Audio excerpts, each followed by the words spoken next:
Starting us out in high jump competition, it's Matt Pagliarulo and Jester. An interesting lineup of trucks out here tonight for high jump competition. And Matt Pagliarulo lining up for that high jump. He's going to back up and place his tires on the back of that small pod. And now he's going to wait for the green light. And there he goes, heading towards that jump, straight up in the air. And a nice landing for Matt Pagliarulo in round one of high jump competition. Now we're going to go ahead and take a look at the replay and see just how high Jester got off of the ground there. And it looks like that is going to be our high point so far in the competition. Next up, Rosalie Raymer in Wildflower coming up to that mark. Gonna take on the high jump. Trying to get a perfect lineup towards that ramp.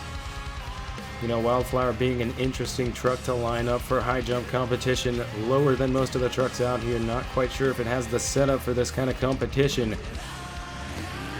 And now she's taking off towards that ramp, and I think she's gonna beat it, but going down hard on the front end. And Wildflower is going over.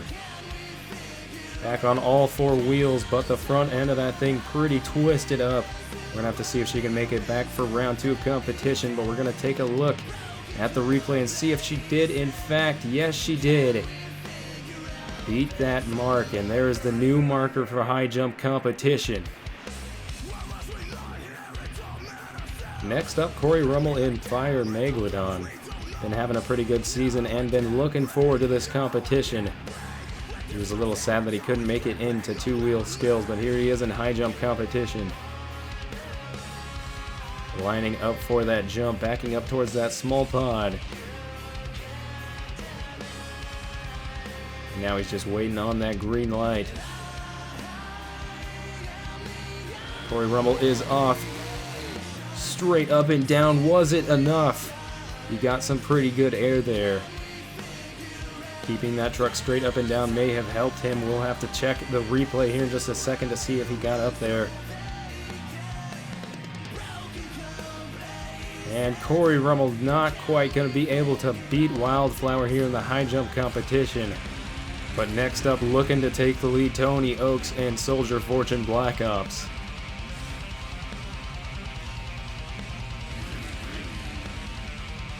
Staging that truck for that jump. And it looks like he's going to take a practice run here.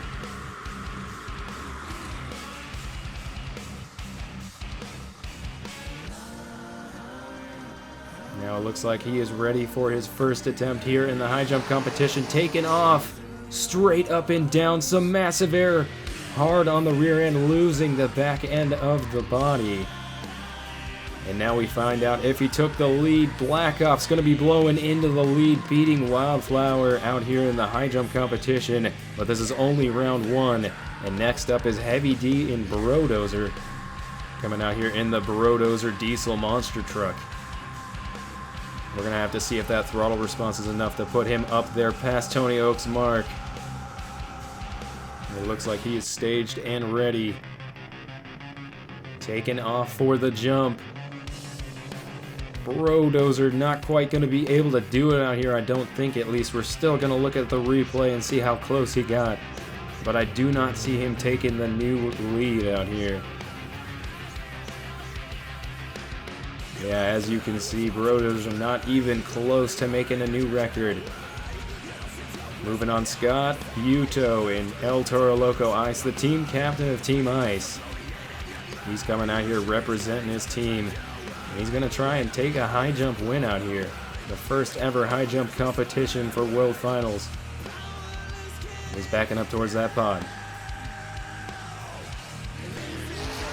Waiting on the green light, revving that engine up. And Scott Buto is taking off straight up and down. Losing the tailgate up on the nose, and he's going over El Toro Loco. But he did get pretty high up there. Was it enough to take the lead from Soldier Fortune Black Ops? It's not going to happen for Scott Buto and El Toro Loco. Zombie Fire driven by Bari Musar. Coming out here, an interesting truck. It does have the arms, however, the arms will not count in high jump competition. If you see those things go over the line, it does not count. However, anything on the body and anything on that truck that isn't the arms will count.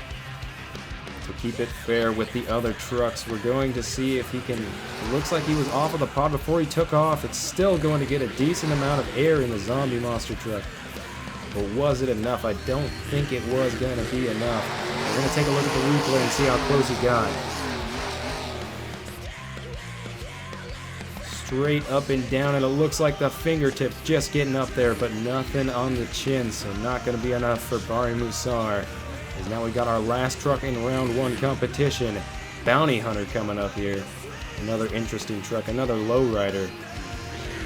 Seeing what happened to Rosalie Raymer, Jimmy Creedon may have a different approach to this kind of a jump, or he may just flat-foot it. We're going to have to see as he's getting ready to take off towards that ramp.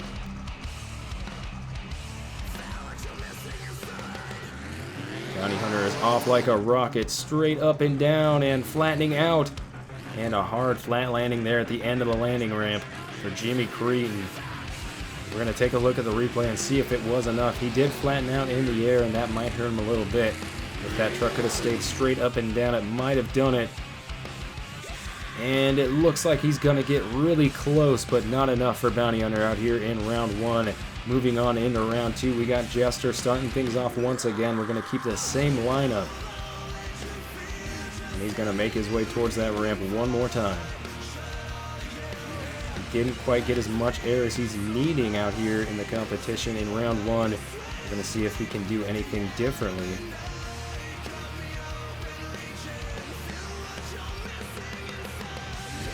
And he's heading towards that jump. Straight up and down, getting a little bit more air than last time, I think. But I don't know if it's going to be enough once again. Tony Oaks still holding that solid lead. Looking at the replay, actually getting very close. Jester coming out here in round 2, really trying for it, but not quite going to be able to get it. As now we have Corey Rummel in Fire Megalodon making his way out here for his second attempt at high jump competition.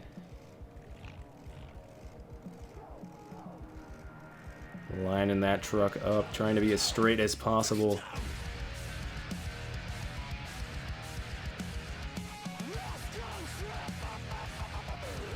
Dropping down off of the pod, and now he is positioned for high jump. Waiting on the green light. And there he goes towards the ramp, straight up and down.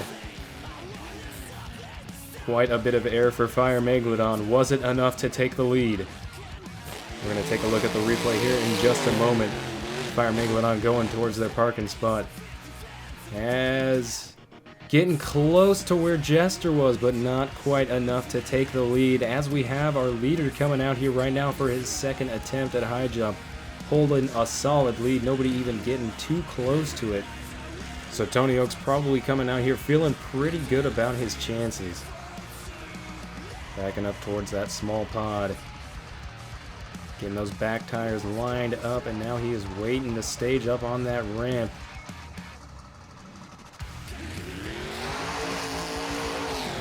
Straight up and down for Soldier Fortune. Black Ops once again losing the back end.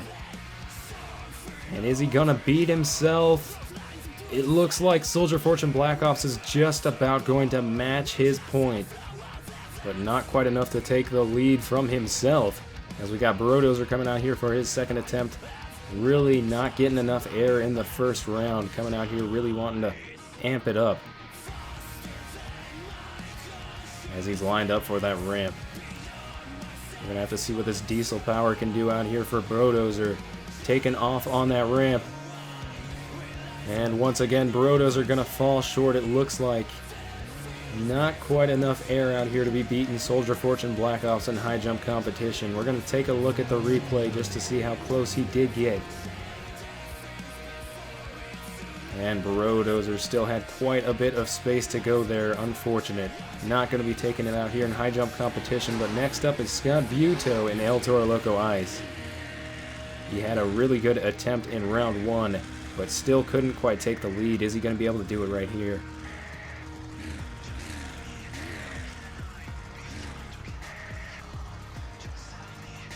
Backing that truck up on top of the pod.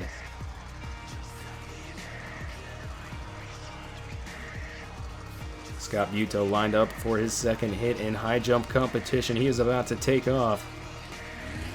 And there he goes. Straight up and down, losing a little bit of it. And this time he's going to land that truck on all four wheels.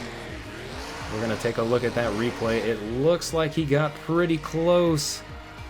Yeah, he got really close there, but not quite enough to take the lead. Next up, Barry Musar in Zombie Fire. Again, those arms not going to be counting out here, so if they go over that line, unfortunately, it will not be a lead. Backing up towards that pod. And it looks like he's just off to the side of it. He's kicking that rear steer out, trying to line himself up. It doesn't look like he's going to go and fully realign himself. He's just going to go straight into that ramp. Lined up for high jump competition, round 2. Once again, hesitant off of the go. The second time for Zombie Fire, and it might cost him. Losing a lot of body panels there as well. As now we're going to take a look at the replay for Barry Musar and Zombie Fire. Is he going to be able to take the lead? He's going to get really close, but not quite going to be able to do it. Those arms reaching over the line. And now we have Jimmy Cretin and Bounty Hunter pulling out here onto the track. The last person who will be able to try and take the lead from Soldier Fortune Black Ops. But Tony Oak's feeling pretty confident going into this. He feels like he has the World Championship won already, but Jimmy Cretin going to try and give it his best.